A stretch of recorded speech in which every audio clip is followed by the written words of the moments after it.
So I'll just record it. That way we have everything. The syllabus is pretty simple, so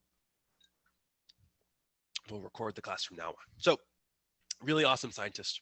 So we have average everyday citizen, badass scientist, well, in a sense. And that gets us to our final person, which is actually someone that's probably closer to how you guys potentially want to identify in the future. And this is Rose Macario. She is the CEO of Patagonia. Really fantastic business model that Patagonia has. Patagonia had this awesome campaign a couple years ago, and I think it still goes on. They basically had this campaign that says, "Don't buy this jacket."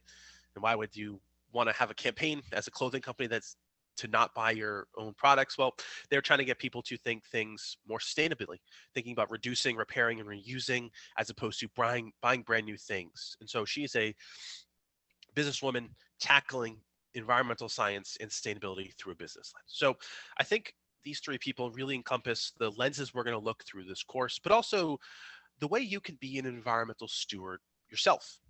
Right? They're all famous people in through some shape or form, but they tackle environmental science, they tackle sustainability through multiple different lenses. And you don't have to be a scientist to tackle environmental science. You just don't. The reality is, a lot of science, you don't need to be an expert in it to try to make the world a better place by applying that science. And environmental science is certainly the case there. And so we see these three people, we see them tackling environmental science and sustainability through three different lenses. And I think because of Bentley's being a business school, a school focused on economics, I think it's important to note that we see someone like Rose Macario tackling this idea of environmental science and business all together in one sort of fell swoop, being a very profitable company. And I really think her lesson shows you that you can be an environmental scientist, essentially an amateur one, and a business person, and they're not mutually exclusive. And that's a theme I like to carry throughout this semester, because a lot of times we get trapped into thinking we can't protect the environment thus because it hurts GDP, or we can't protect the environment because it hurts profits. And that's just not the case. And we'll make that sort of thread go throughout the entire semester of how economics really does factor into environmental science and how they are not really parallel, right? They really just sort of intersect with one another. So that's sort of my intro spiel that I like to do for this class. Sort of get you thinking about the different hats we're going to view environmental science through. We're going to talk about some basic science. We're going to talk about the business world of science and environmental science. And we're going to talk about, sort of your average everyday life and how it factors in to this. So today we're going to cover a couple things. So we're going to talk about the syllabus. I'll tell you a little bit about myself. There's a TED Talk for you guys to watch on your own. TED Talks, watching videos online is kind of weird. So I'll let you watch the TED Talk on your own. And I'll talk about the TED Talk in a minute. And then we'll jump into our first topic, sort of setting the backdrop for why this class even has to exist in the first place. So as I mentioned, my name is Dr. Patrick Kearns. I'm a what's called a microbiocologist. So I study bacteria, I study viruses and fungi and all the little tiny creepy crawlies that you can't see. But I don't study them in a medical context. I study them in environmental context. And that'll become more sort of clear as the semester goes on as why I do that. Because really, in both of a medical context and an environmental context, bacteria and all the creepy crawlies that you can't see really actually help govern the planet. And we don't really think about it that way, but they really do. And so that's why I do it, because I'm really interested in how microbes, how the things you can't see help shape the world around you. I think it's a really fascinating field. I could talk about it both for an entire semester, because I do teach courses where I talk about it for an entire semester.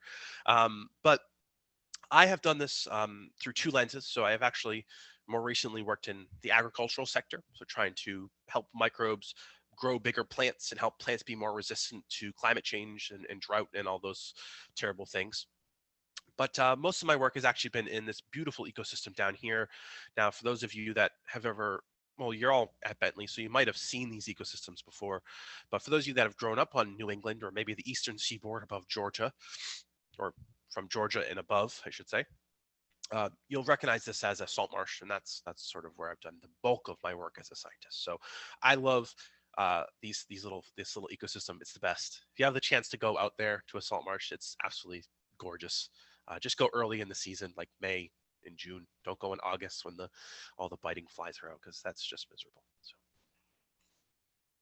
So that's who I am.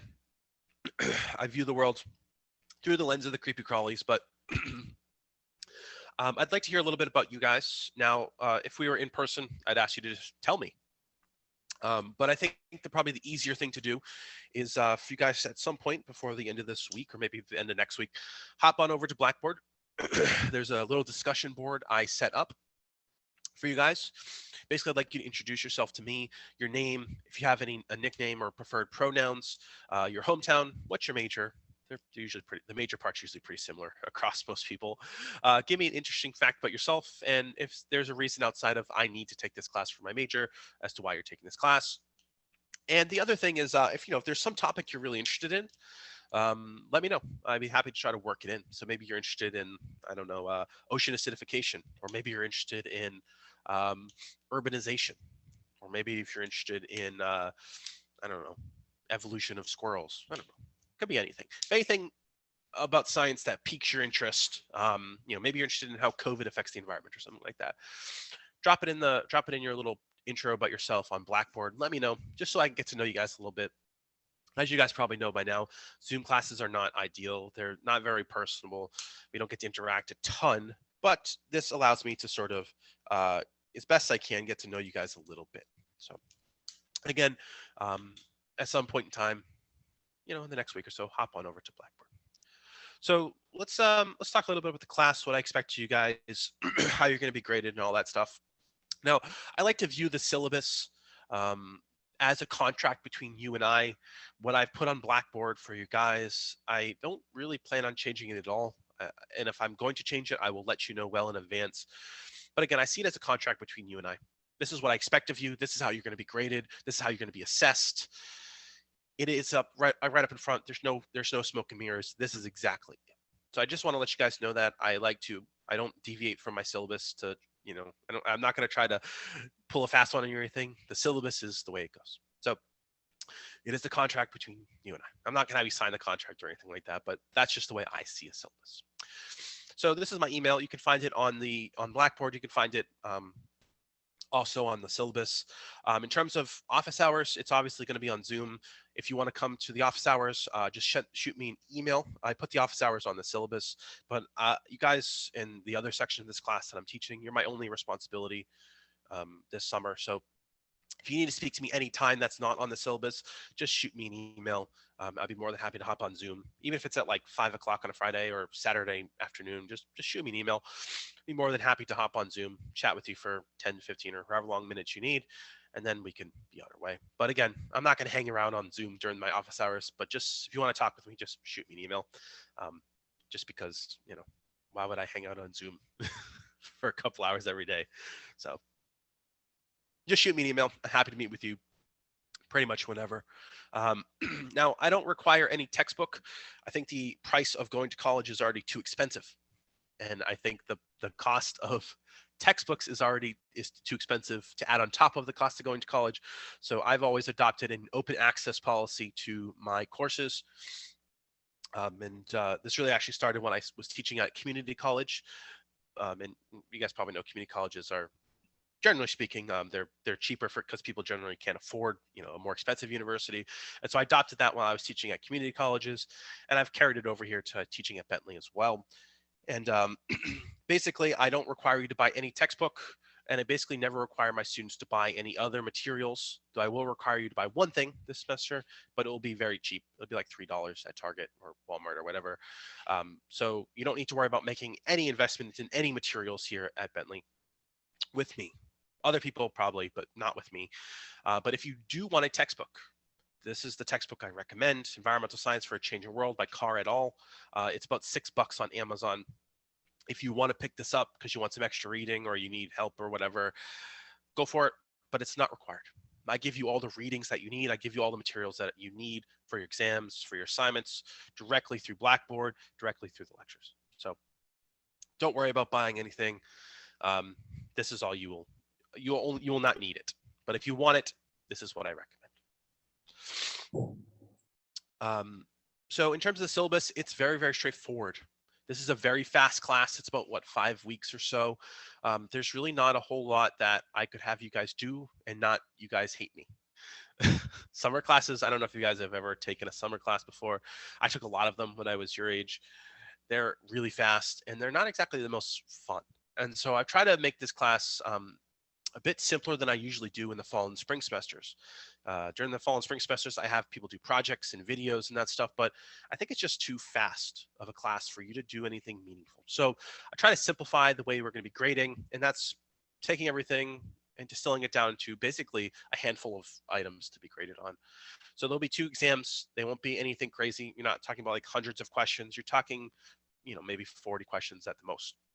There'll be 2 of them. I basically have two sort of units for this class. One is like basic science, which is the first half of this class, and there'll be exam on that. And then I have applied science, which is the second half of the course, and there'll be exam on that. Basically, these exams you will take on Blackboard.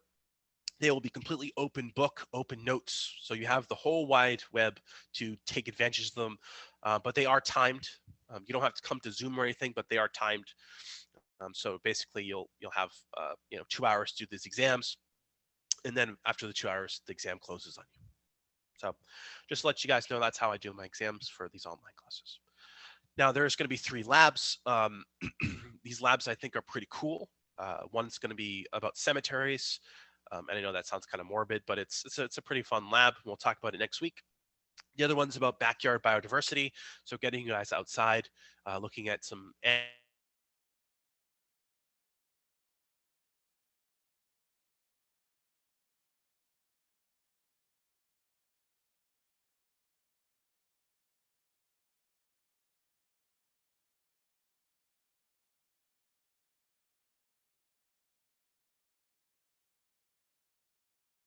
miss. Well, you obviously don't know what I miss, but I don't even know where it cut out. It's hard to know. Anyways, there's 3 labs. I think they're pretty cool. We'll talk about them as they come. I think that's probably the part that cut out. And then finally, there's participation and attendance. So the exams, as I say here, they're meh. There's 2.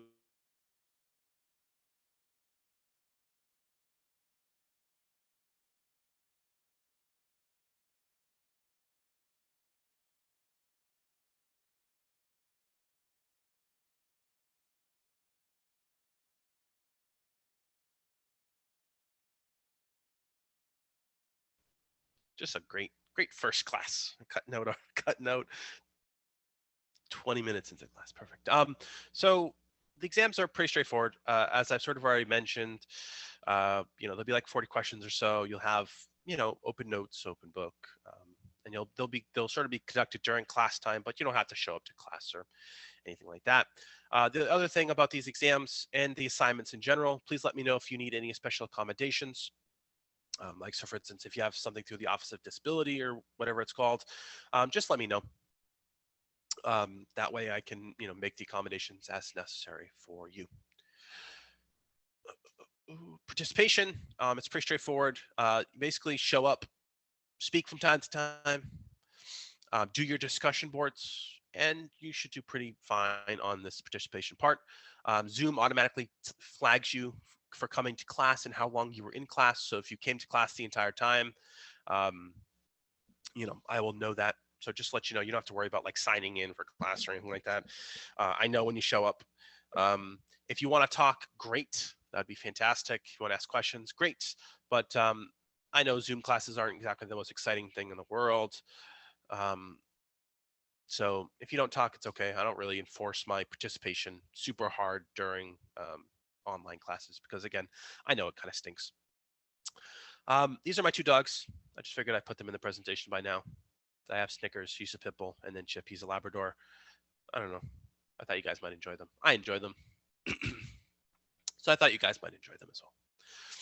So the question I always get asked is, how do you do well in my classes? And the reality of how I design my classes is they're basically designed for you to pass them and do well, provided you do all the work. That's kind of the way I do it. If you come to class, you do all your work, I can guarantee you'll do pretty dang good with my classes. The people that fail my classes just don't do the work. So if you come to class, put the effort in, I guarantee you'll do well. That's just sort of that's what all this says.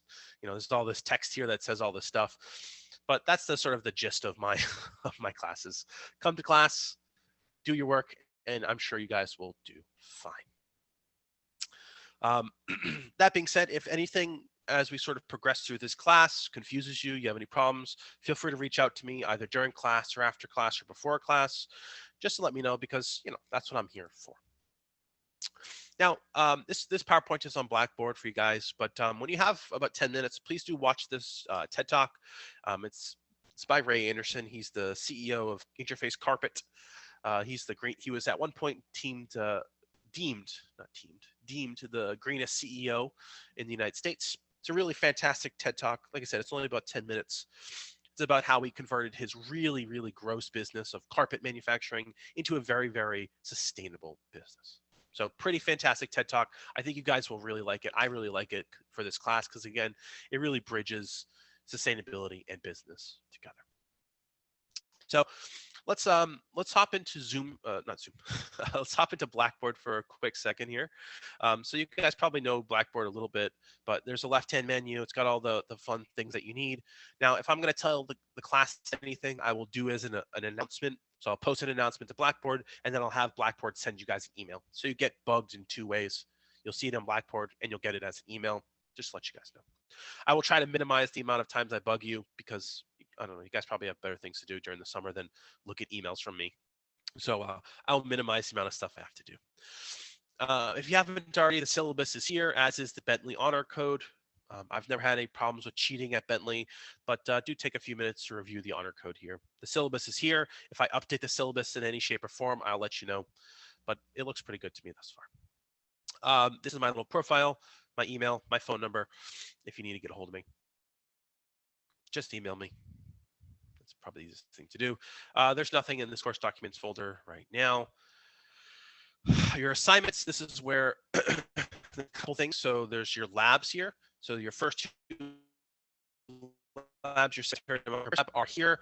That's where you'll download the assignments and you will submit the assignments here as well. So, for instance, this is the backyard biodiversity lab.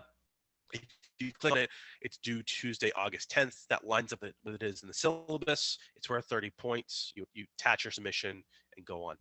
Now, that's the backyard biodiversity, and the same thing for the cemetery demography lab as well. So you have both of them right there. Now, there's another link right here, which if you click on it, you'll notice it just will bring you to a Google Sheet, which is nothing exciting, but you guys are section 1. And so generally speaking, like this class person, I have quite, in particular, I have a lot of group work with the labs. So what I've done is just created this basic Google Sheet. And if you guys want to sign up, so say you want to be in a group to do the lab work, you can feel free to sign up to do so here. If you want to do your labs on your own, please just let me know on this sheet as well. I don't know how much you guys know one another. But generally speaking, I always have students that seem to know one another and they want to work together. So I'm giving you guys the opportunity to sign up for a group as necessary. If you don't want to work as a group, just stick yourself at the end of the list. Just say, here's my name. I'm going to work by myself.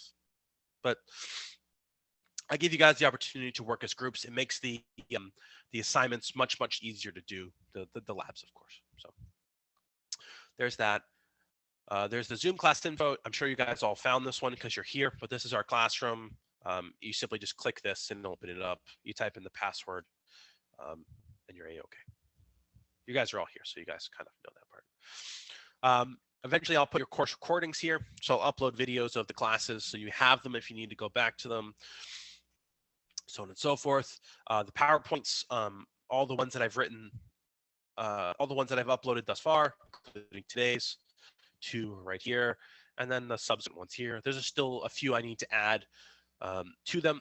I'm still sort of tinkering with a couple of them to make them a little bit better. So all our PowerPoints will end up there. Now, this is where the bulk of our materials are going to be. So there's field trips. So there's some really fun field trips for you guys to view. So there's some really cool videos. There's some more videos here. Some videos, some movies, and all that fun stuff. And then there's podcasts and reading. So all the things that are on the syllabus that you need are in this course media folder. And then the final stop, well, the second to last stop, I'd say, is going to be the discussion board. So here's a discussion board for you to introduce yourself. Again, take a time to do that. But your discussion board 1, 2, 3, and an optional microplastics discussion board here, they're all there for you. Now, there is a rubric here at the top so you can understand how you will be graded. I will say about the discussion boards, basically just write a thorough response and respond to your classmates, and you'll get an A. That's kind of how I generally how I see these. As long as you write a nice response and you respond to your classmates, you'll be A-okay. But if you want to see the rubric and how what I look at when I grade them, please take a peek at this rubric right here. And then finally, there's the exams quizzes folder. This stuff you can't see at the most, and it will be slightly, eventually the exams will pop up in here as you take them. But this stuff is obviously not visible to you, since item hidden from students, right? So, so that's where we are. I just want to show you guys that just in case there's any questions. I don't know if it's different from other professors and how they do things, but I figured I'd just show you guys. And then sort of the final thing I wanted to make mention, well, actually a couple things I want to make mention of. So the first is the schedule. So you guys are the section 1. Now in the syllabus, you'll notice that there's 2 schedules. There's section 1 and section 2. I teach 2 sections of this class. I figured it was just easier to have 1 syllabus. So make sure you take a peek at the syllabus every class before you come. At this very first one, and just basically to see what we're doing for that day, what activities are going to be going on during class, or potentially what activities you should be doing, and what readings and stuff like that, and what is due. And so, for instance, your first discussion board is due next week, so 7/14. So you got 5 days to do it. It's really, really straightforward discussion board.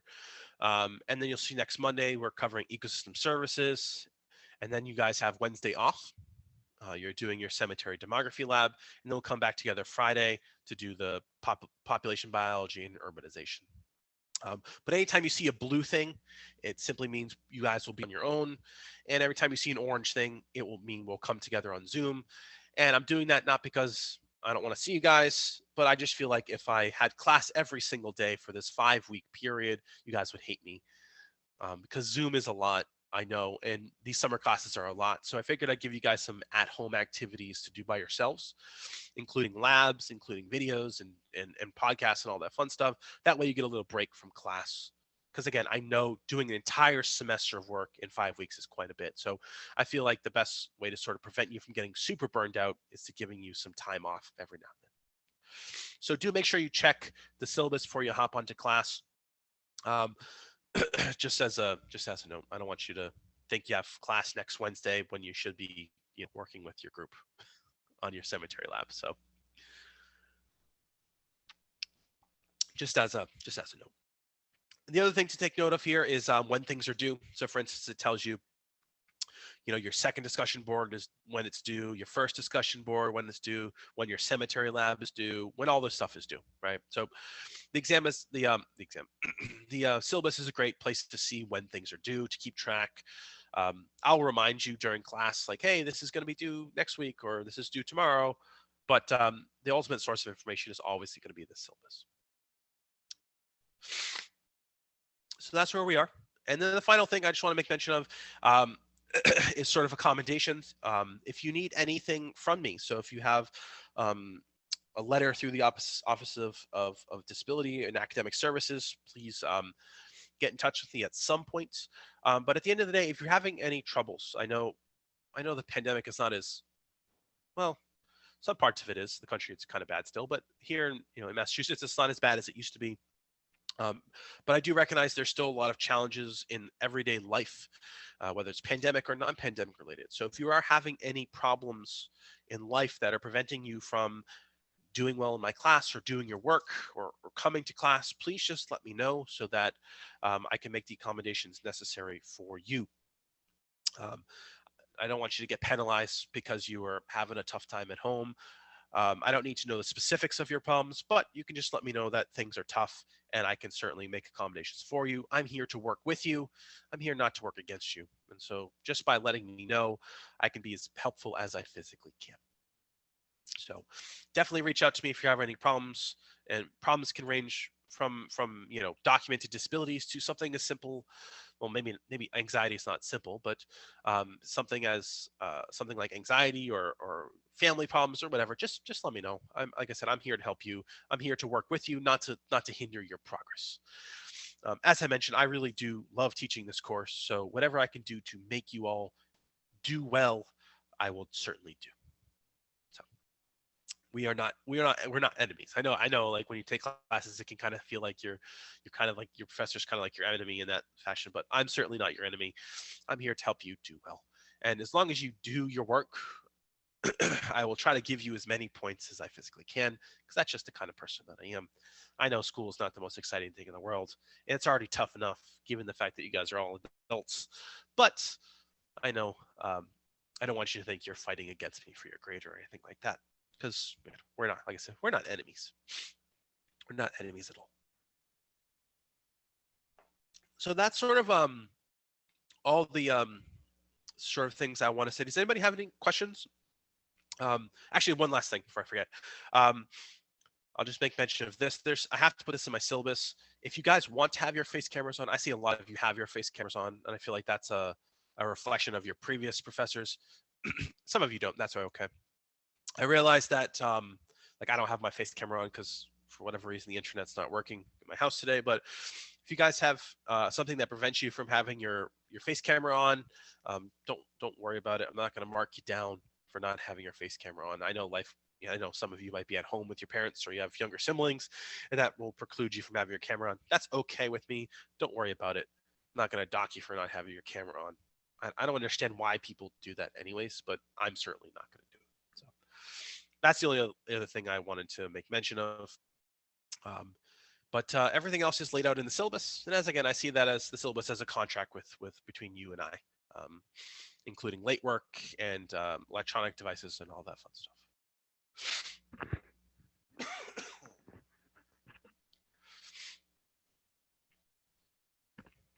And I apologize again for this little cold I have. I don't normally sound this nasally. I probably sound a little nasally, but not this nasally. And certainly not this sniffly. So, does anybody have any overall questions that you know you have?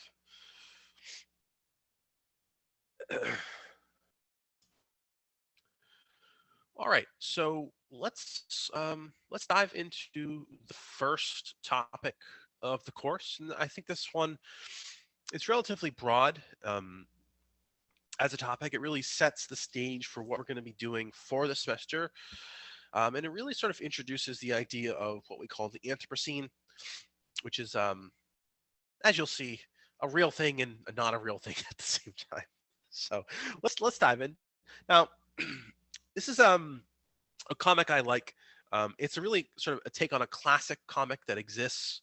I'm sure you guys have probably seen this before, of a fish coming out of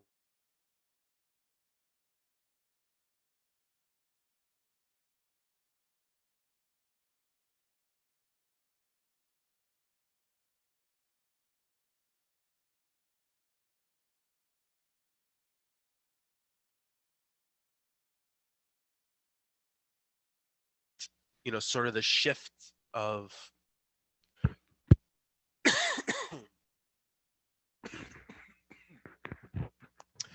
sorry about that. Really does reflect the shift in the thinking and the actions of us as a species from our ancestors to what we are nowadays, where we sort of went from this species that no less than 200 years ago, we were living more or less in sync with nature, where we were less destructive with nature. We were taking better care of nature. And to the species now that is destroying the planet, not just on a regional scale or a local scale, but on a global scale. And so I really see this comic as a reflection of that shift in man. And obviously, the author of this comic did as well. But the way I show this is to try to break this link. That's sort of the way I see this course, is to try as best I can to try to show you how we could potentially break this link between these two guys, right? How we stop being less like this and essentially being more like we used to, being a better steward of the environment. Now, one of the things I like to start off with to get us thinking at at a high level because this course inherently gets us thinking about big topics. And the environment is certainly a big place, but when the things we talk about, whether it's air or the climate or if it's plastics, they're operating on these gargantuan scales, and we're thinking about them through the lens of life. So I'd like to start off with this little exercise. If you guys sort of think about life on planet Earth, from the tallest trees to the biggest whales, all the way down to the smallest animals that you can imagine, and our teeny tiny bacteria as well, what characteristics do you guys think that all living things do or share in common with one another? Now, if you've looked at the slides, you know the answer to this question already, but if you guys have any ideas, you can either say it out loud or you could type it in the chat. But what things do you think all life has in common? What do you share in common with the bacteria that inhabit your colon? Or what do you share in common with the oak trees in your backyard? They evolve. Yep, everything evolves. So long-term changes in response to the environment. Good. Everything evolves.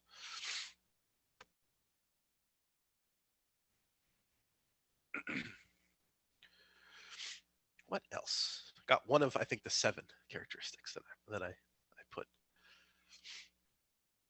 Everything reproduces. Yeah, everything's about mating. Yeah, exactly. There's a really famous quote, but I can never remember the scientist, but he said that life on land only exists as a mechanism to carry DNA over land, and that's really just a way to saying that life on land exists to reproduce on land. So, reproduction is certainly one of those things. Cool. What else?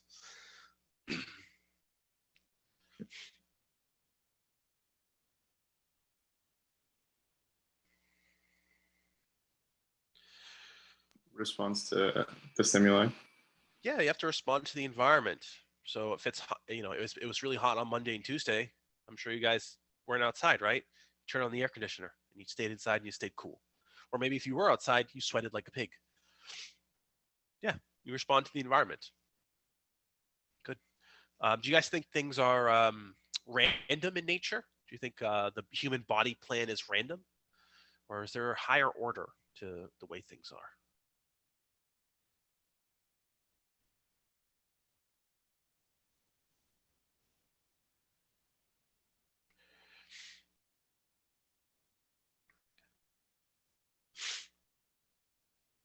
Well, there is. There is certainly a higher order to things. If you look at a flower, flowers are not randomly put together. There's an order to them, right? If you look at a sunflower, it's beautifully ordered around the center of the seeds. Anybody have any other thoughts? Well, these 7 things include growth and development, which we didn't really talk about, but everything has to grow, everything has to develop. We already talked about interacting and responding to the environment and reproduction.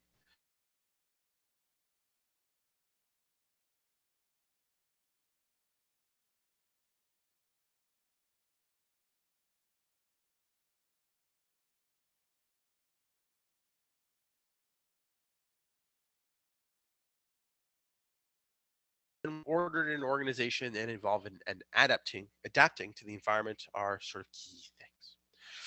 Now, you might ask yourself, why did I have you do things? Well, the reality is we're going to talk about environmental science, and and we're talking about humans' role in the environment itself, and it really needs to be sort of laid out that we're not distinct from the environment. There's nothing special about humans that really differentiates us from everything else on the planet. We really are directly connected to the environment and directly related to the environment, whether or not we think that as a whole. So I'd like to start off with this little exercise to get you guys thinking about why you fit into the global scheme of things. Now let's talk about some time periods here.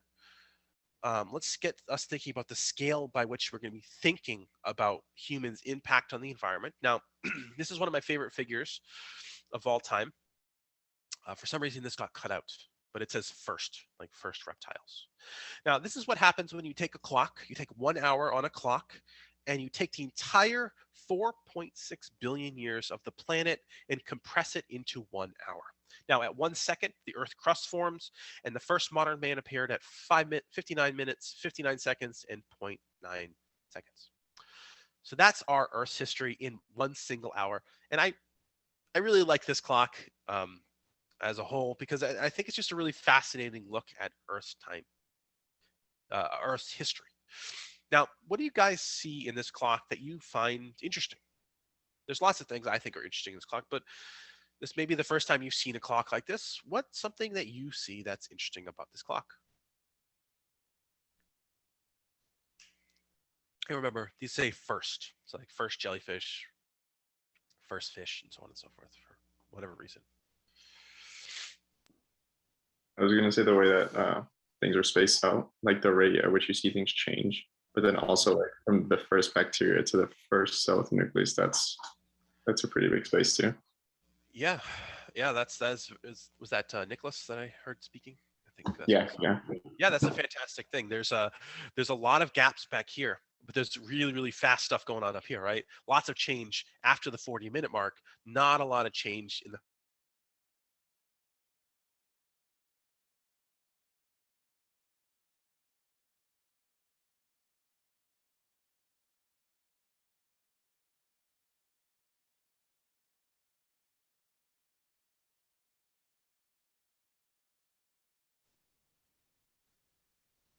So interestingly enough, what happened around 40 minutes was actually the evolution of photosynthesis. So once oxygen started appearing on the planet in large amounts, that's when evolution really took off, giving us birds and plants and jellyfish and all that fun stuff. So really great observation. Lots of lots of business happening here, not so much in the back. Um, another person said that man has only been here for a fraction of time, and the impact we have is huge. And that is another great observation. 59 minutes, 59 seconds, and that fraction of a second, we've changed the world in a numerous number of ways, and oftentimes for the worse. So we have been here for such a tiny slice of this pie, but we've changed the earth unlike any other species that has come before us, which I think is a great point.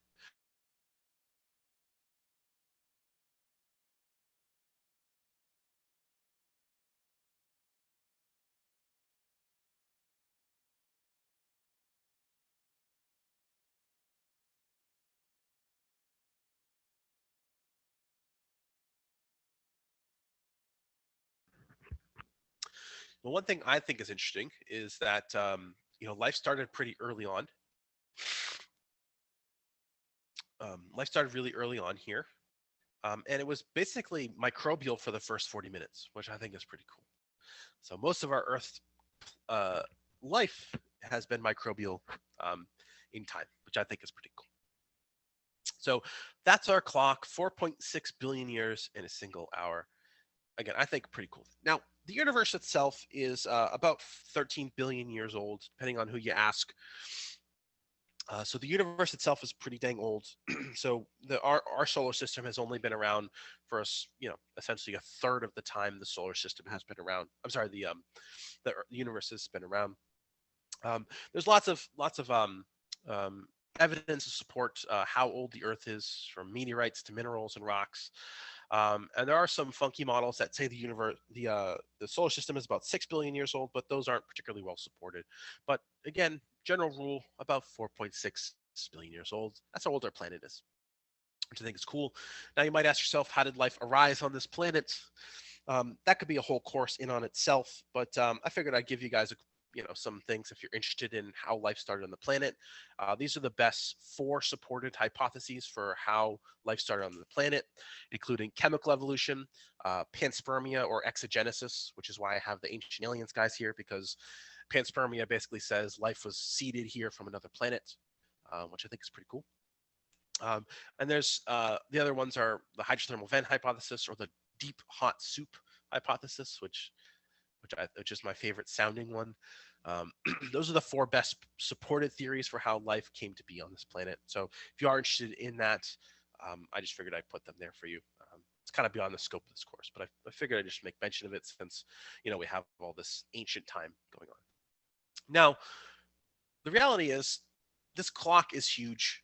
If you were to take a different course with me, um, we might talk about most of this clock, but the reality is we're actually only going to talk about the last seconds of this clock.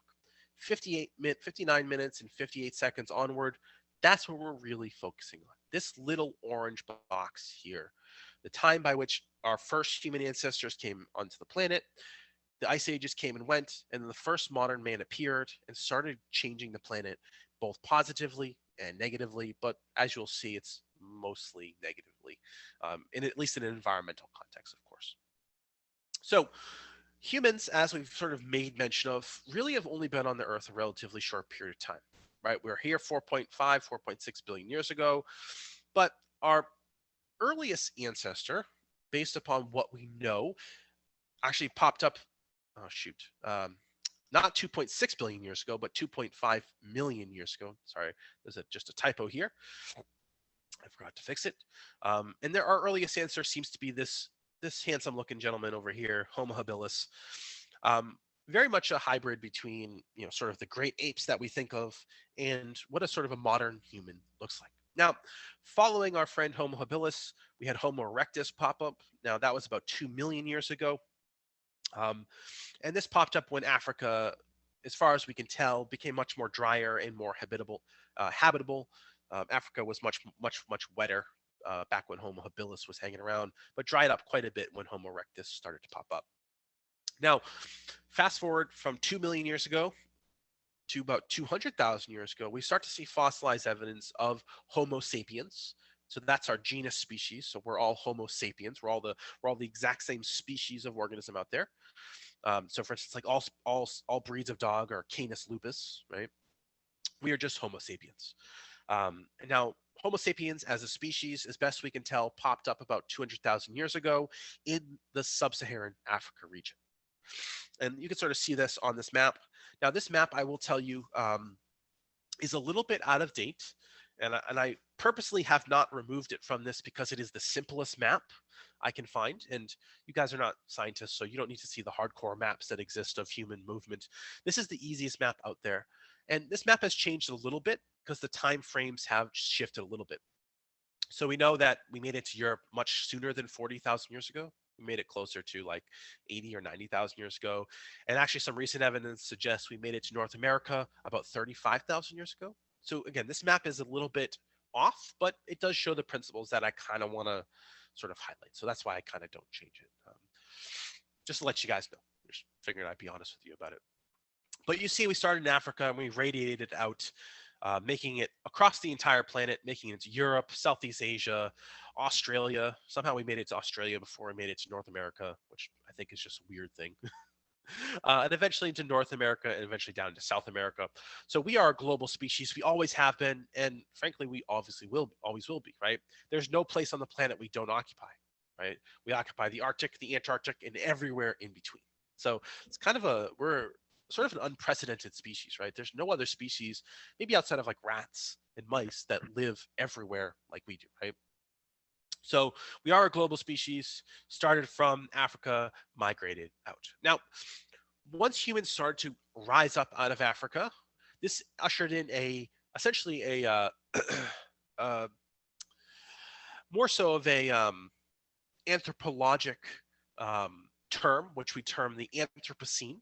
Now, the Anthropocene has a technical definition, so it's called the Earth's most recent geological time period as being human influence or anthropogenic, which obviously means just human influence, based on overwhelming evidence of atmospheric, geological, hydrologic, biospheric, and other Earth systems now being altered by humans.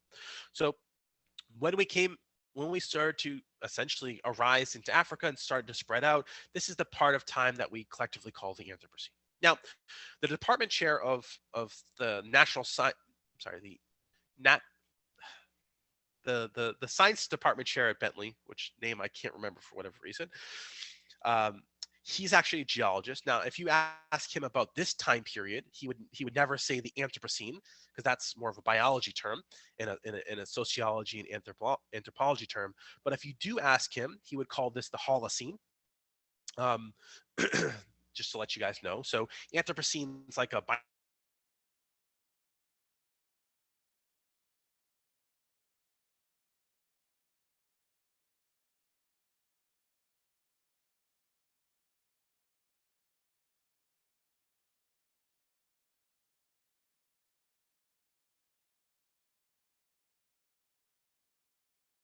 those things really hallmark the Anthropocene as a time period. The rise of humans from a very, very small number of individuals all the way up into the 7.5 billion that we are today.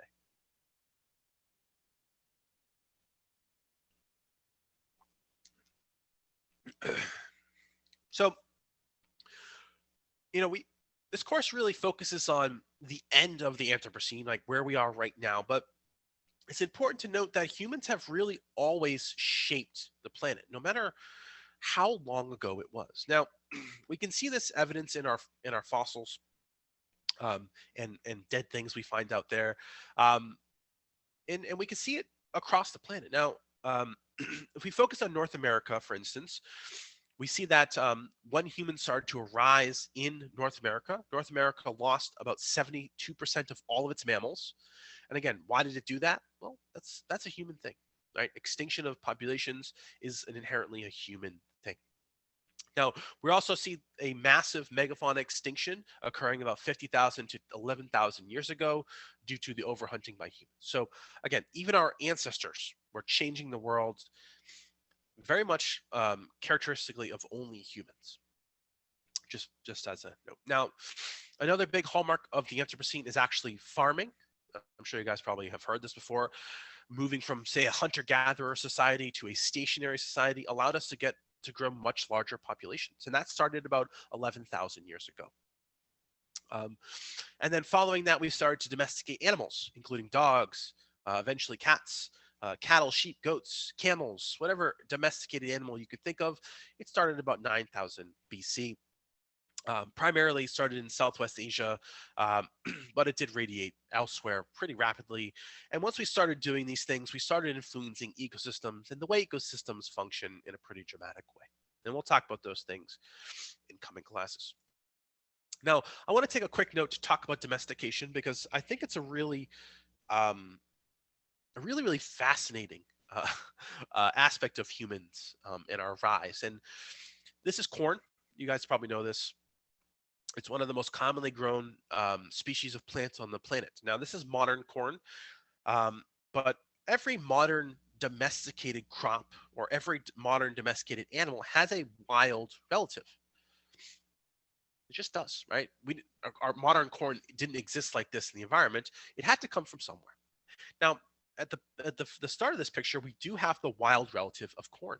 Now, the wild relative of corn is actually a plant called teosinte. This is what teosinte looks like.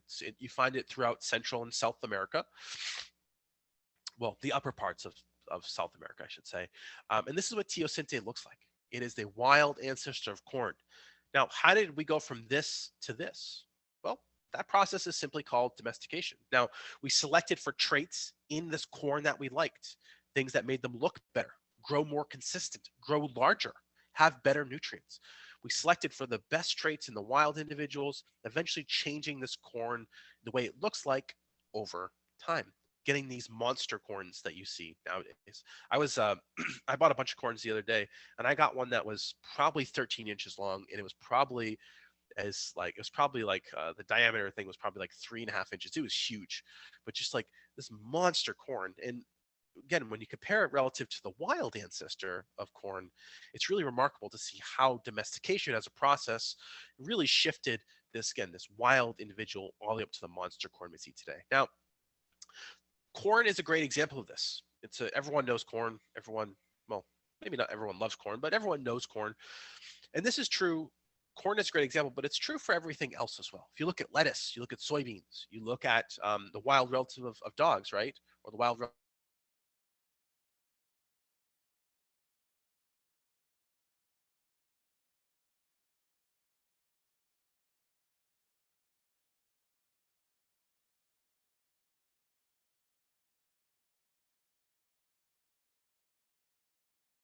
wild lettuce or wild potatoes or wild soybeans. It's pretty cool.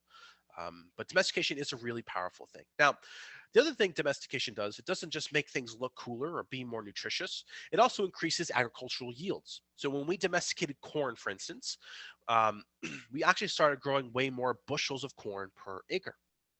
So we have bushels per acre here. on the y-axis, and we have the time from 1866 to 2012 on the x-axis.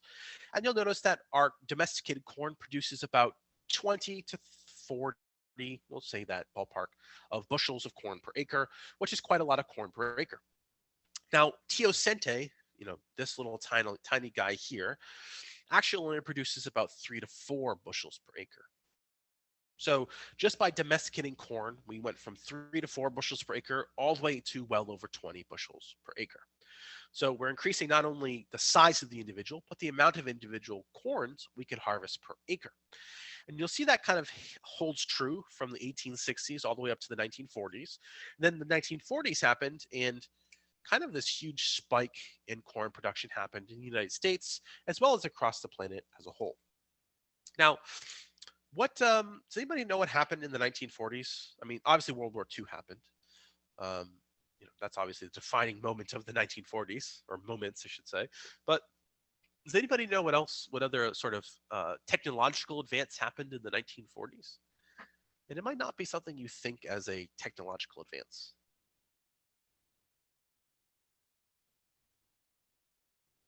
Was it pesticides? That's actually a really fascinating guess. Pesticides didn't come along for another 10 years or so, but that is a fantastic guess. Because as I'm sure you guys probably know, one of the biggest issues of our crops is the pests, right? Weeds, insects, and pesticides are another great way to stimulate the growth in bushels per acre if you lose less of it to pests. That's a fantastic guess, but not the guess I was looking for. But again, still a fantastic guess. Has anybody ever grown any, like for instance, like I'm growing pickling pickling cucumbers because I like pickles. I like to make my own pickles. Has anybody ever grown any crops in your own garden or at your home? What's something you add to crops to make them grow better? Fertilizer? Fertilizer. Good. Nicholas said hybrid seeds. Hybrid seeds existed before this, actually, but that's still a fantastic guess. Our modern varieties of corn are certainly much more hybrid. But yeah, fertilizer is actually the correct answer here. And you might not think that's kind of like a big deal, but there's this beautiful relationship is the more fertilizer you add to plants, the bigger they grow, the more corn or the more soybeans they produce. And so around the time of World War II, I'll just tell you a brief story because I think it's a fascinating one. Two German individuals, last names Haber and Bosch, were trying to make bombs for the Germans because that's what the Germans were doing around the time of the World War II, right? And they accidentally invented synthetic fertilizer. And so this process, which was called the Haber-Bosch process, gave us modern synthetic fertilizer, which led to an explosion in our yields of crops. So why did I spend 5 minutes talking about domestication? Well, I think it's cool, but I think it's an important note about how humans have really adapted nature for our own abilities, right? We take things that exist in nature, wild individuals, we change them through domestication, and then we apply technology such as fertilizer, hybrid seeds, pesticides, changes in watering regimes to essentially exploit that natural resource, getting massive amounts of yield at the back end. Could you imagine if you told people back in the 1800s that you got 150 bushels per acre of corn? They'd be like, wow, how did you do that? That's crazy. And I know you guys don't think about that because why would you? But if you did, they would be absolutely amazed. Because again, that is a huge technological leap from 40 bushels all the way up to 160 bushels an acre. So again, domestication, something we don't quite think about, but it really is an important thing and a really a big hallmark of the Anthropocene as a whole. Now, another big hallmark of the Anthropocene is actually occurred in the 1700s, and you guys probably learned this back in, I don't know when they teach the Industrial Revolution anymore. It was a long time ago for me. But in the 1700s, the Industrial Revolution kicked off, and that really transitioned us from manual power, i.e. humans and animal power, to essentially fossil fuel power, right? Coal, oil, gas. Right? That was the hallmark of the Industrial Revolution, getting us away from manual power into combustion-based power. Now, just to give you an idea of what that did to our population, you can see it in the graph over here on the right, and we'll revisit this graph in the coming weeks. But just to give you some numbers, in the 1800s, our population was about 1 billion. Fast forward to 2011, our population was about 7 billion. It's about 7.6 billion right now, and we project it'll hit about 9 billion by 2050.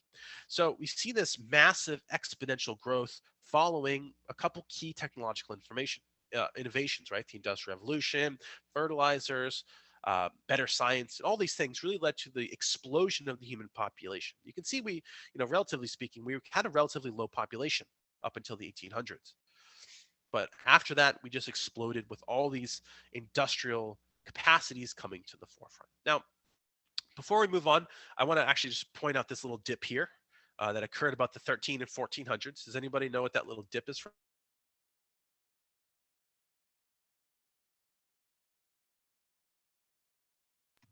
Black Plague.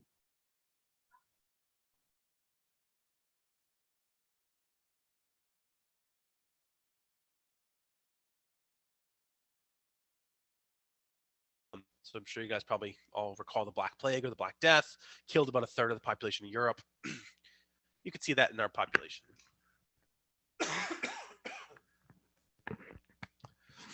You can see that little dip here of the black pig in our population, which I think is kind of a fun thing.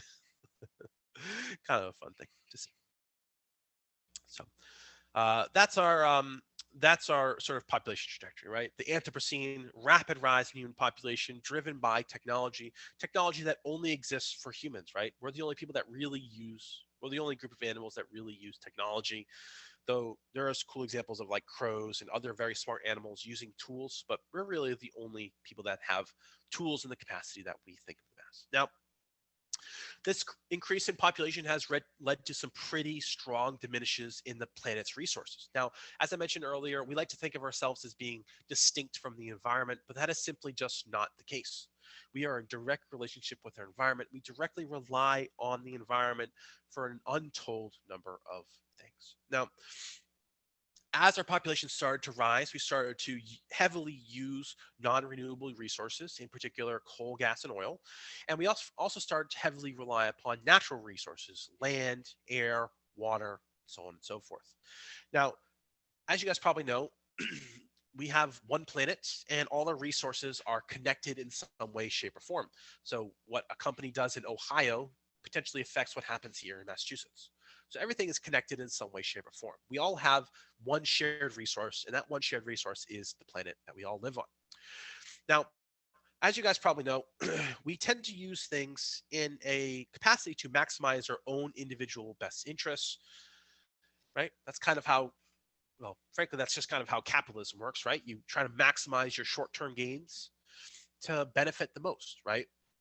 If I have a oil well, I try to get as much of that oil up as I can, regardless of what it does to the oil well or potentially the long-term health of the region of, say, Texas, right? And this idea of uh, taking short-term individual profit over long-term collective good is something that we call the tragedy of the commons. Now, this is a thing we'll talk about multiple times throughout the semester, but the tragedy of the commons is really just, I think, sort of one of those things that everyone has experienced in some way, shape, or form, because I think we've all been sort of involved with, at least probably, I don't know if it's applicable, but of someone, a person that was kind of like selfish and did something and it hurt you in some way, shape, or form, right? Like your younger brother ate all the Skittles, and now you have no Skittles, right? That's the sort of the tragedy of the commons idea, right? Exploiting a resource for your own personal gain or the gain of a very few number of people at the expense of long-term health, long-term viability. And that's what really tragedy of the commons is. And so I'd like to just sort of give you an example of this, and it's going to be through this a sort of nondescript bird called the passenger pigeon. Now, the passenger pigeon, it looks like a pigeon, right? There's nothing spectacular about a pigeon at all. At least I don't think there is. Um, but the passenger pigeon, I'll just give the end of the story. I'll spoil the end of the story right now. The passenger pigeon no longer exists. It is extinct from planet Earth. And so we'll talk about how the passenger pigeon went extinct. But before we do, I like to start off with this quote by this unknown gentleman or lady from Columbus, Ohio in 1855. And this person said, as the watcher stared, the hum increased to a mighty throbbing. Now everyone was out of their houses and stores, looking apprehensively at the growing cloud, just blotting out the rays of the sun. Children screamed and ran for home. women gathered their long skirts and hurried for the shelter of stores. Horses bolted. A few people mumbled frightened words about the approach of the millennium, and several dropped to their knees and prayed. Which seems like essentially like a scene out of the Bible, right? This massive swarm of locusts coming, but we don't have that here in the United States, in Columbus, Ohio. But they used to have that scene with passenger pigeons, right? And I think this figure here on the right really sort of highlights that, where you have this massive swarm of pigeons flocking. And I say massive, and I'm talking about in numbers of tens of millions of them. So much so that they would blot out the sun. And I don't know if you guys ever watched anything on like National Geographic about the locust swarms in Africa, but they really are sort of these ominous, like, end of days sort of thing, where you just have this monster cloud of bugs flying over you that just completely blocks out the sun, completely changes your life for a short period of time. And that's what they were seeing with the passenger pigeon back in the 1850s. Now, the other thing I like about this figure is it shows people killing them. It shows people, hunters or just average everyday folk, using their shotguns or whatever they're using to blast the pigeons out of the sky. Now, these pigeons were a resource for these people. Now, you might ask yourself, what do you use a pigeon for? Pigeons are, typically speaking, considered garbage birds, right? You would never think to use the pigeons you find in Boston or New York as a resource, but they were a resource back in the day. Now, we use the pigeons as a resource for their feathers to make, pillows and stuff like that. We also use their skin for a wide variety of things, including food and other kind of weird things. But we also use their meat as a form of sustenance, right? Bird meat is meat, right? It's like chicken. And you can see sort of two avenues to this harvesting of the pigeons. This one over here on the left, that has four gentlemen that have killed about 100 birds. And that seems like a reasonable amount of birds for four gentlemen to have killed, considering our swarms look like this, right? And then you have essentially the egregious form of that here on the right, where you have two gentlemen standing on top of a mountain of pigeons. And this figure is I don't know if you guys have ever seen any figures like this. I'd never seen this figure before I found it, and I started learning about the passenger pigeon a number of years ago. But I saw a figure similar to this with oysters. So if anyone here is from the Chesapeake Bay area, Delaware, Maryland, there's a really famous picture from that region of the world back in the early 1900s of a pile of oysters, and two people standing on top of it as well. So I like this figure because it is just so overtly, I don't know, I was gonna say offensive, but that's not the right word. It's just so overtly like crazy, right? Like this pile of dead birds, and this guy just standing on top of it. But I think these two figures really highlight the attitude towards harvesting pigeons, right? You can do it in small numbers, or you can do it on a industrial scale. Reasonable harvest, kind of an egregious harvest. Now, this is the way we were harvesting pigeons. Now, you can think that this side is probably reasonable. This probably is too much. And I would agree with that. But the question is, we know the pigeons went extinct, and it went extinct from hunting, right? Taking a resource and, in this case, over exploiting it in some way, shape, or form. Now, you might ask yourself, and people ask this all the time when we talk about conserving animals, why do we give a crap about one species? Why do we? That wasn't a question directed at you. That was just a general question. But why do we care about one species? Why do we care about the passenger pigeon? What good have the passenger pigeons ever done? Now, the reality is, there doesn't have to be a direct benefit for a species for mankind to want to protect it. That's just more of a biocentric worldview. We'll talk about that in a second. But the reality is that passenger pigeons had a pretty dramatic effect on our ecosystem. So I'd just like to talk about what the passenger pigeons did and what we lost as a result of their extinction. Now, we think that passenger pigeons were instrumental in the maintenance and health of North American forests. Now, you can imagine when you have scenes like this where you have massive flocks of birds flying through, they would disturb a forest. And you might think disturbance of a forest is bad. Right. So, for instance, I just had some guys over my house yesterday. I had a tree that got knocked down in the last windstorms we had here in Massachusetts, and I had this monster tree like crack off and it was about to fall on my house. So I had some guys over here. They were cutting down the tree to to save my house. And you might think that disturbance is bad, but the reality is disturbance is a natural part of the environment. Old things things have to die, right? Nothing lives forever. Things have to die, and new things have to come up in their place. And the passenger pigeon, we believe, was instrumental in helping forests essentially reset themselves, killing off older things, allowing new things to come up, bringing new species into forests in response to things dying and things growing up as well. So we think the passenger pigeons were instrumental in helping forests essentially reset. You can think of a forest resetting as in the sense of like the fires in California, right? Normal fires in California and Oregon and Washington helped the forest there reset. And that's what we think the passenger pigeons did here in the United States. Now, as you guys also know, birds like to poop. Everything poops, right? I'm sure you guys probably saw that book at some point in your lifetime, right? Everyone poops. And that's true for the passenger pigeons as well. Maybe not like this, where you see lots of pigeon poop or pigeon guano on a car like this picture, but they like to poop, and birds poop. And when you have millions of birds flocking at once, their massive guano deposits gave fertilizer to plants, allowed plants to grow larger, added nutrients to ecosystem, move nutrients around in between ecosystems as well. So they added nutrients to ecosystems. That's an important thing. They allow plants to grow. And they also were food for predators. You can think of something like a house cat would love a pigeon, but you can also think of like, snakes and birds of prey and all sorts of other things in North America that would like to eat a tasty pigeon. And so these birds allowed these forests to renew, to regenerate, provided food, provided nutrients. They were an instrumental part of North American forests. But we tragedy of the commons, those birds. We exploited them for short-term gain, and we sacrificed their long-term viability. And their long-term viability was simply their survival. We caused them to go extinct because we treated them like this, and we didn't treat them like this. I'm going to skip this because it's not so important. So the passenger pigeons are one of many, many examples of how the tragedy of the commons is a process, again, short-term exploitation at the expense of long-term health of what we've done to the planet. And we can see that across numerous things. For those of you that like fish, we see it across the fishing industry. For those of you that like vegetables, we see it across agriculture. We see it across all sectors of the planet. Short-term exploitation at the expense of long-term health of an ecosystem, long-term health of our planet. Now, before we move on, I'd like to just make note, there's a really cool called the Revive and Restore Project with the passenger pigeon.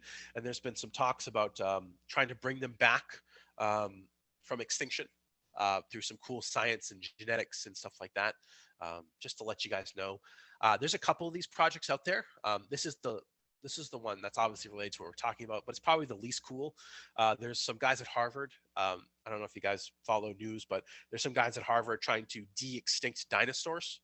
They're using chickens to bring dinosaurs back. So that's probably the coolest of all the de-extinction projects out there. But there is a project out there about the de-extinction of the passenger pigeon that I figured I'd make mention of. So I think that's kind of a cool thing. The Jurassic Park movies are pretty awesome. I don't think dinosaurs have a place on this planet at this point in time. So, anyways, so that's the passenger pigeon. That's the tragedy of the commons. Now, we sort of talked about why pigeons matter, and every species has its own effect on the planet. Now, is every species as super duper important as, say, the passenger pigeon? No, but every species has a role and plays a sort of a function in the functioning of our planet as a whole. Now, when we think about what the pigeons were doing in that sort of 19th century mindset, they were adopting what we call an anthropocentric worldview, i.e., the only human lives and their needs matter. Now, that's a pretty common worldview that a lot of people share. And you can sort of see that across many sectors of business and our society, where only what humans want matters. And that really what leads to a tragedy of the commons type situation. Now, if we sort of apply every organism, even passenger pigeons and humans, has the right to exist regardless of their benefits to humans. We call this a biocentric worldview. And then finally, we can have what's called an ecocentric worldview, is essentially the entire intact ecosystems, including us and pigeons and everything, matter. So when we think about sort of the worldview we take, we'll be examining this anthropocentric worldview quite a bit, and how humans are affecting the environment. That's really going to be our view, but there is other ways, and we'll discuss them as the course goes on, of how we can adopt a better biocentric and a better ecocentric worldview to allow individuals to essentially matter to us, even if there is no direct economic or direct benefit to humans. So that leads us to our sort of our final topic of this, well, our second to last topic of this, which is the one of the sort of the words of our course title, right? This is environmental science and sustainability. Now, what does sustainability mean? Now, sustainability is a really hot topic buzzword right now, and I'm sure you guys see this all the time. I don't have cable or anything like that, um, but I have Hulu, and I on Hulu I get ads all the time for Allbirds. I don't know if you guys have ever heard of Allbirds. It's a shoe company. They make like running shoes and shoes. But Allbirds is a company, and they do okay as a company that promotes sustainable production of shoes. Now, that's one company, but pretty much every company on the planet outside, well, actually including fossil fuel companies, have some sort of mission about sustainability. And it's a really hot button word. But what does sustainability really mean? Well, sustainability really means is that we're responsibly using our resources. Now, resources are a wide range of things. They could be land, they could be animals, they could be nutrients, it could be any number of different things, but we're using them with the long-term benefit of that resource in mind. So we harvest, say, trees from the forest, but we harvest them in a way that those trees will always continue to be around for subsequent generations. Or we think about the passenger pigeon. If we were to sustainably harvest the passenger pigeon, this means we hunt the passenger pigeon and we keep the population going for the generations that come after us. So that's what sustainability really means. Now, we'll talk about this quite a bit as the semester goes on, but there is a finite amount of resources on this planet. There really is. And there's only so much that the planet can take in terms of depletion of those resources. So there's only so much we can take without irreparably harming the planet. And we'll talk about that basically every other class going forward.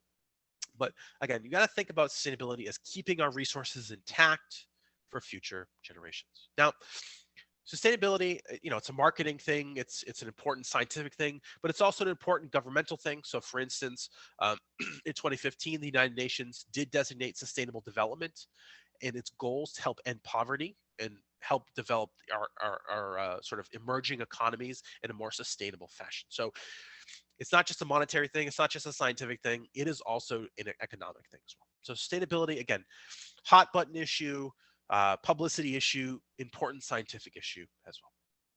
So that is that's sustainability. That's the sort of the introduction to the Anthropocene, the environmental science.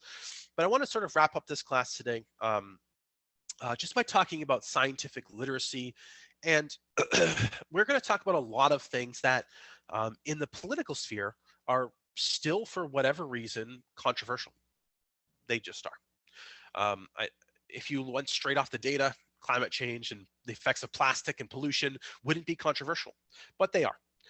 And that's not really something I can change or you can change right now, but that's just the reality of the world we live in. Now, as such, there's been quite a bit of bad faith arguments about the validity of scientific claims surrounding many of the topics that we're going to discuss this semester, in particular about the effects of pollution and the effects of climate change, which we're going to talk about quite a bit.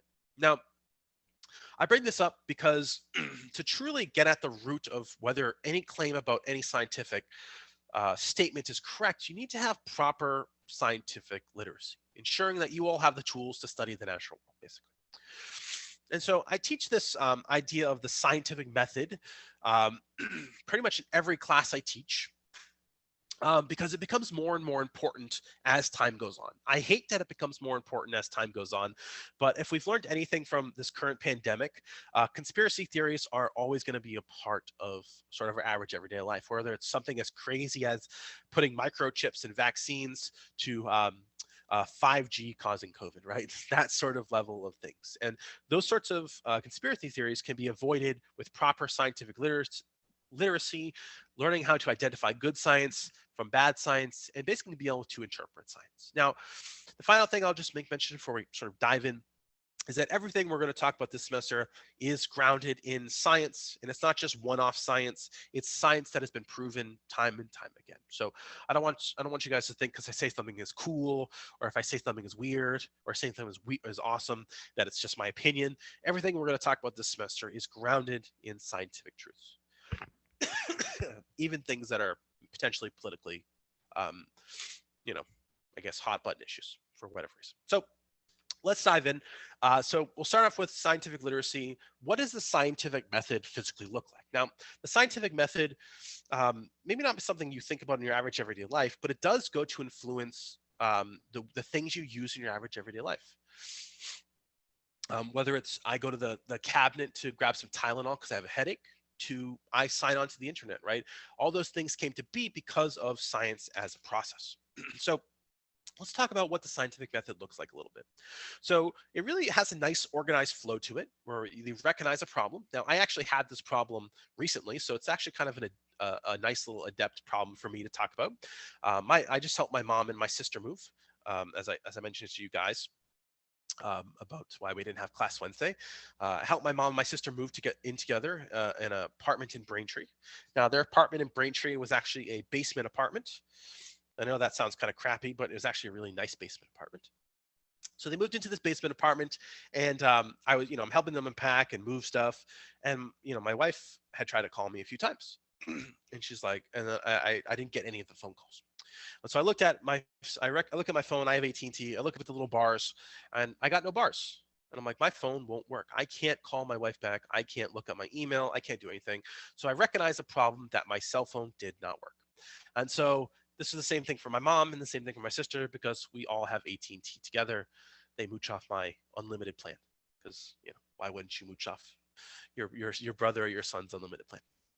So we collected data. I said, okay, is my phone on in charge? Yes. Obviously, I didn't do this, but it's a good example. And does it have a signal? And I looked at my top of my screen, and I said, nope, I do not have any bars. I don't have any signals. That stinks. So I proposed a hypothesis that my cell phone did not work because there was no service. And what I did is I left their apartment, I climbed up the stairs, and I went outside. And there I went out. I could make a phone call to my wife. So I tested my hypothesis. Thus, my hypothesis came true. So that's the level of scientific method in the most easy to understand sense. Problem, data, hypothesis, testing. Does it reaffirm my hypothesis? Yes or no. Now, that's a simple example, but I'd like to give you just some definitions. Now, we have a scientific hypothesis. Now, I mentioned that here. A hypothesis you guys probably have heard of before, but it's basically just an idea, a question. Why my cell phone doesn't work? Because there's no service. Plants grow larger in the presence of fertilizer, right? That sort of basic level of question. That's what a scientific hypothesis means. Then we move up to getting more and more data to support a hypothesis, and putting more and more supporting data with little contradictory or no contradictory data bolsters a hypothesis into a scientific theory. Now, theory has a different context in the scientific world. So when I say, oh, the theory of evolution, a theory for a scientist carries a lot of weight. I could say I theorize cats are evil as just an average everyday citizen, and cats are kind of evil. I mean, you guys, those of you that have cats, cats like to knock stuff off tables for whatever reason. So cats are a little evil, but that's just me speculating, right? So in average everyday sense, a theory is no big deal, but in a scientific sense, theories are a huge deal. They like the theory of evolution. It's not just like, again, a theory like cats are evil. It's a really accurate, really well supported idea. The same thing with, say, for instance, the theory of plate tectonics.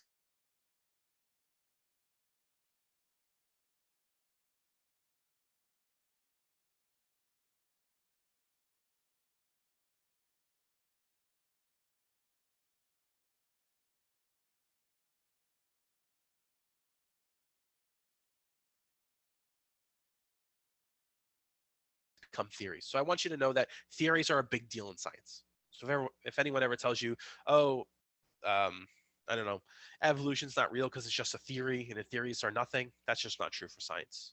For science, theories are a big deal. It takes decades to come up with a theory, just to let you guys know. There you go. And this is sort of a more complicated version of what we just talked about, right? This sort of flow. Now, one thing I like about this figure is it really develops questions and hypotheses. But one thing I think that this shows is the cyclical nature. And I figured I'll just show you what the scientific method looks like in a much easier to understand fashion and why it being cyclical matters. And I'm doing this totally to show you that I'm a cool dude because I'm using memes from 2011. But the scientific method, obviously, I'm not cool at all. So don't think I'm cool at all. We have the scientific method can be boiled down and really shown accurately with these just cartoons from the early 2010s, where we have some sort of observation leading to a question, giving us a hypothesis, leading us to make some sort of prediction and doing some sort of experiment, as science cat likes to do, giving us some sort of results, and allows us to do two things: either reject a hypothesis, which allows us to go back to the drawing board and go through this process over and over again, or if we have enough results, we go developing a theory and keep doing the process over and over and over again. Now, that's the kind of the beauty of the scientific method as a process. It protects itself from sort of bad things, i.e., if you can't accept your hypothesis, you have to go back to the drawing board and rinse and repeat to try to figure out what's actually going on in the actual world. But the cool thing is it really shows you that science has no end, right? COVID-19 may or may not be coming to a close within the next couple of months. No one knows. But the science on COVID-19 is never really going to stop. There's never going to be a shortage of questions to answer around the COVID-19 pandemic and the COVID virus. So it's sort of a nice little way to think about how the scientific method looks like in sort of a method that sort of a way that is a little bit more user friendly, but again, really illustrates the iterative fashion. Now, there are two sort of primary mechanisms by which science is done. So there's the first called the observational study, where you collect data by simply observing the world. So if I took the blood pressure of every American for 3 weeks straight, that's simply an observational study. What is the average blood pressure of Americans, right? Or of, say, Bostonians or something like that, right? That's what we call an observational study. And then we have experimental studies where we intentionally manipulate subjects in the lab or the field. So for instance, when you guys see, for instance, the Moderna COVID vaccine is 95% effective, right? Well, that was an experimental study. They gave half the subjects the vaccine, they gave half the subjects a placebo, and compared the two groups of people. So that's an experimental study where they manipulated something. And that, again, that's a direct contrast to an observational study. Now, these are disseminated in two fashions. The one is like a scientific talk. That's really not so important for today, but scientists have conferences. They're fun if you like nerdy stuff, where they talk about their science before it's published. But the primary mechanism by which we disseminate information about science is in peer-reviewed journals. So I'd like to talk about scientific articles just for a minute. You're not going to read any this semester, but all the information that we're going to talk about this semester was derived from scientific articles. And so I mentioned this idea of peer review, and this is not unique to science at all. This happens in economic journals and business journals. It happens in all disciplines of life out there. But peer review essentially means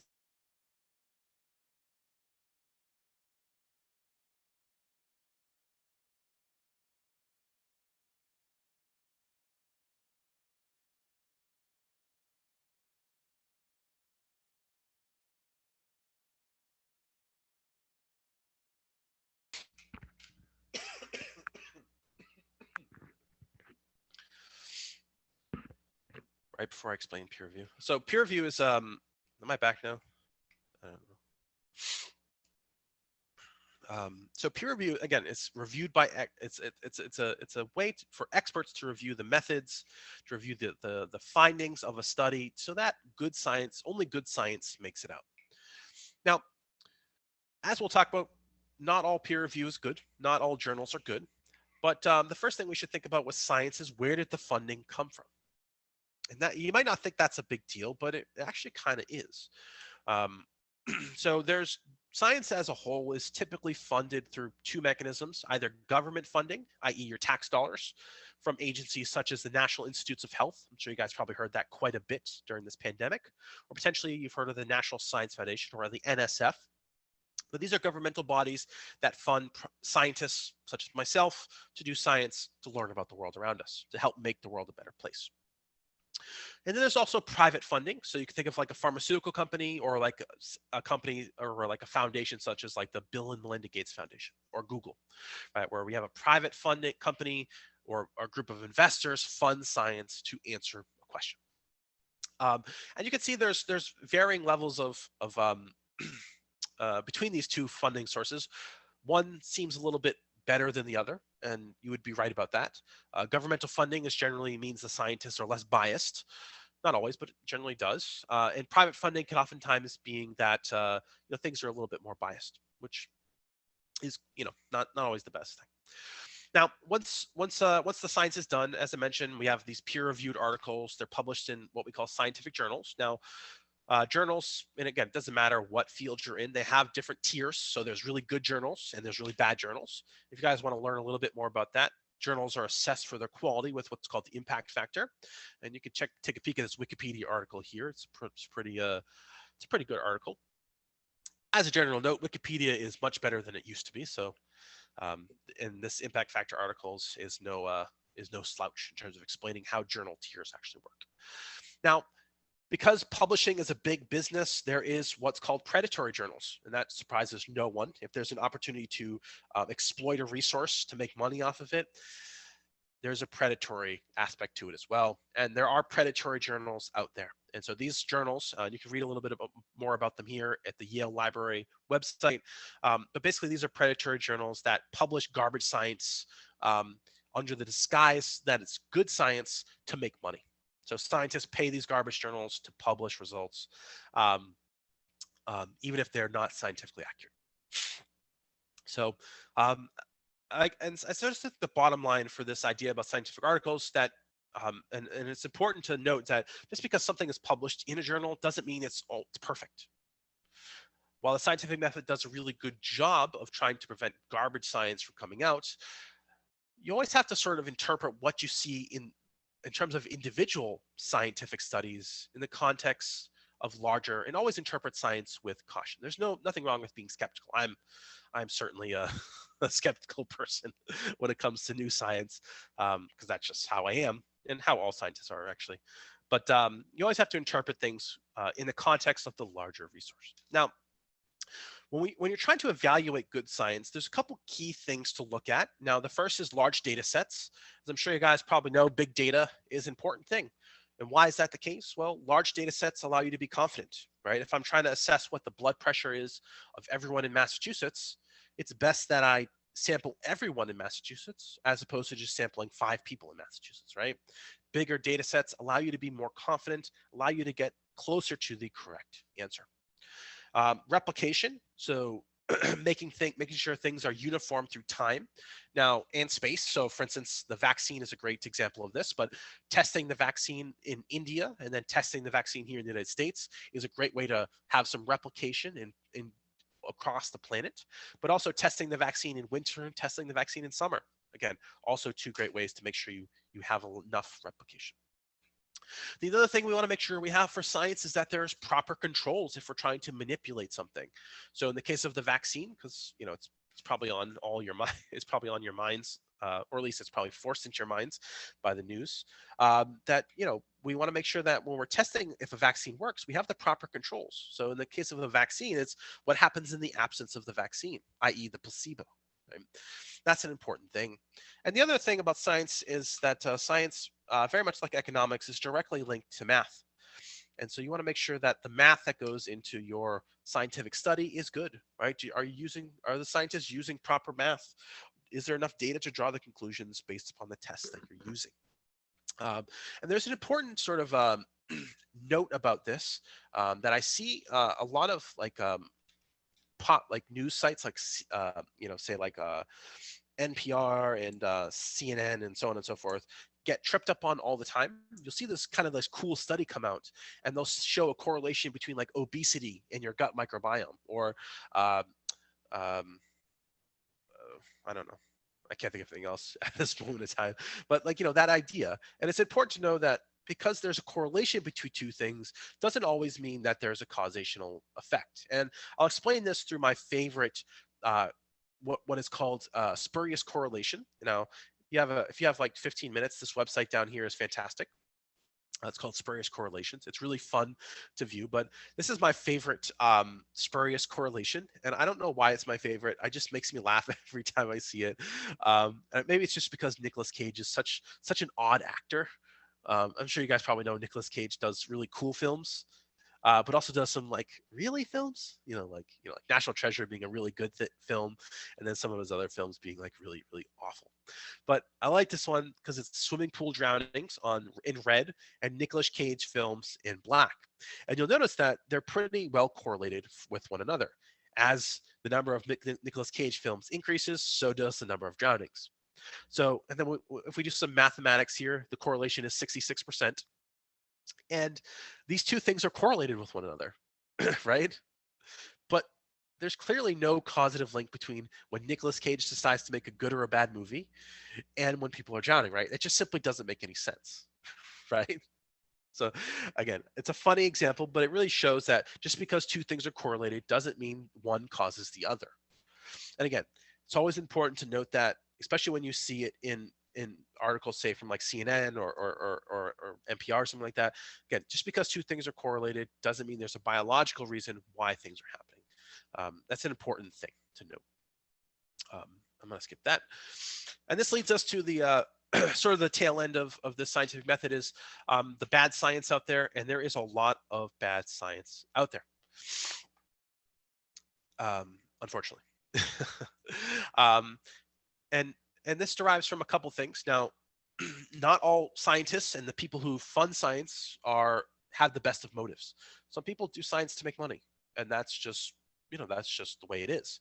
And not all scientists are ethical. Some scientists do try to use bad science to promote their careers. But I will say, generally speaking, most science you see out there is pretty good.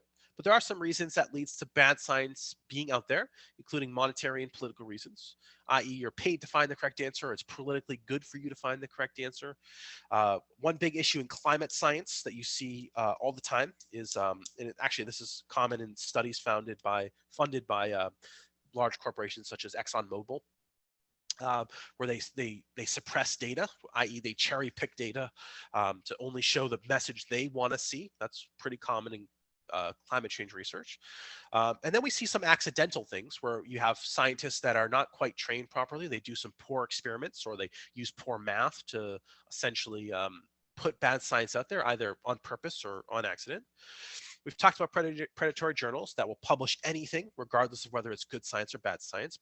And when something gets published in a journal, it's pretty it gets much more weight behind it, right? If I publish an article about why cats are evil, that has much more weight behind it if it's published in a journal versus if it's published in my, it's just, I just say it to you, right? And then we see other things, including just sort of poor work by scientists, right? Sloppy or it's rushed, and they have small sample sizes. And obviously, these are obviously really bad. And the sort of the unfortunate thing about science is that science informs policy. And just to sort of give you an example of sort of how this this cycle works is we saw this actually at the beginning of the pandemic. There was a study that came out in a pretty decent journal that linked the use of hydroxychloroquine and azithromycin, which is an antibiotic, and hydroxychloroquine is used to treat parasitic infections, to people recovering from COVID-19. And this study was really, really small by some people at in a hospital in Michigan, and it was really, really bad. It had it had some really poor data sets. It was really, really rushed, and it was really, really sloppily done. And it came out in a journal, and people picked up on it. Even our commander-in-chief, President Trump, picked up on it as like, "Hey, here's this thing," and it got out into the mainstream. This bad science, and it still sticks around today. There are still people who believe that hydroxychloroquine will cure COVID-19, and that's just simply not the case. And people have died as a result of taking hydroxychloroquine, because hydroxychloroquine is a really toxic chemical as in terms of antiparasitic, just as a note. So again, bad science led to bad policy, led to bad things happening, including people dying. So that link between good science and bad science is really there. Good science leads to good policy. If you want to see what that looks like for the pandemic, look at what New Zealand did. They basically eradicated COVID from their entire island because they followed good science. Then you can look at the example of hydroxychloroquine. Bad science led to bad policy, led to a really bad response here in the United States to COVID. So that's the scientific method. That's sort of the things that go into making science good, what makes science bad, what influences science on essentially a like maybe sort of a discourse in society. And again, I will reiterate that the science we're going to talk about today is all good science. It's science that is grounded in multiple truths and lots of data. So I don't want you to think anything we're going to talk about here is bad, but it is important for you to recognize and how to identify good science versus bad science. And I have this conversation with my mom all the time, and she'll send me this article about oh, this is associated with alleviating back pain or something like that, because she suffers from back pain. It's like some one-off study where they tried this one thing and there was a 5% improvement of back pain, and I have to tell her, no, this isn't going to work. This probably won't work for you. Blah blah blah. The bad science and so on and so forth. So, it is something that exists in average everyday life, and it is something to be aware of. So that's going to be the end of our journey today. Maybe not a journey, but end of class